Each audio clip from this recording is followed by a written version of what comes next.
નારાયણ દશનામ ગોસ્વામી સમાજ અમારો એક નાનો સમાજ છે અને આ દશનામ ગોસ્વામી સમાજ અમે 10 શિવજીના ગણ કહેવામાં આવીએ છીએ અને દશનામ ગોસ્વામી એટલે અતીત સાધુ એટલે સાધુ એટલે શું તો કે શિવજીના અંશોની અંદર જે સાધુ તત્વ આવેલું છે એ રિયલ બાવાજી અમારા તનસુખગીરી બાપુ જે પીર બાવા હતા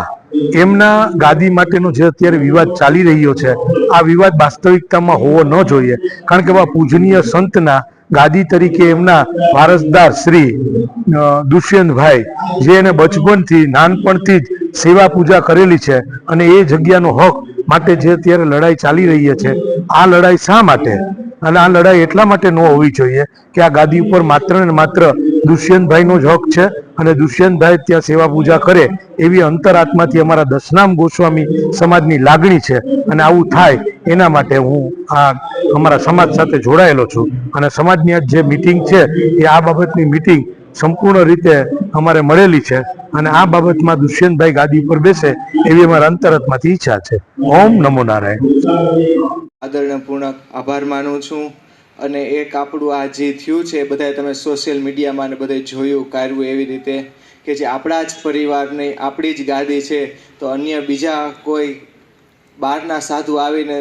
તાત્કાલિક આવીને એવી રીતે ગાદીનો હક લઈ લઈએ છે એવી રીતે આપણી પાસેથી જો આજ આપણો સમાજ આપણો પરિવાર કુટુંબ આજ આપણે નહીં બોલીએ તો કાલ ધીમે ધીમે આપણી બધી ગાદીને એ બધું આપણેથી છીનવતા જાય છે એવી રીતે અને જે આપણો સાચો હક છે બધો હિસ્સો છે આપણે આરતી પૂજા કરીએ છીએ આપણે એની પર નિર્ભર છે જો એ જ આપણી આગળથી છીન લેશે આપણે શું કરશું બધા એવી રીતે તમે બધા ભેગા થયો છો બધાએ મને અને ગામથી બધેથી ફોન આવે છે એવી રીતે કે અમે તમારી સાથે છે આખો દશનામ ગોસ્વામી સમાજ સાથે છે એવી રીતે તો આપણે બધાએ આવી રીતે અમારી મદદ કરો છો અને